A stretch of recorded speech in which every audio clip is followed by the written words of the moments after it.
ক্যারিবিয়ানের দ্বীপরাষ্ট্র Saint ভিনসেন্টে ৪২ বছর পর আবার জ্বলে উঠেছে আগ্নেয়গিরি। দ্বীপের প্রধানমন্ত্রী র্যালফ গনসালভস ইতিমধ্যে দ্বীপের ১৬,০০০-এর বেশি বাসিন্দাকে সরিয়ে নিয়ে এলাকাটি রেড জোন হিসেবে ঘোষণা করেছেন।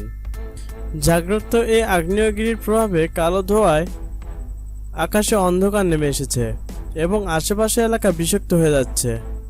উল্লেখ্য, সর্বশেষ ১৯৭৯ সালে সেন্ট ভিনসেন্টে আগ্নেয়গিরিতে বিস্ফোরণ হয়।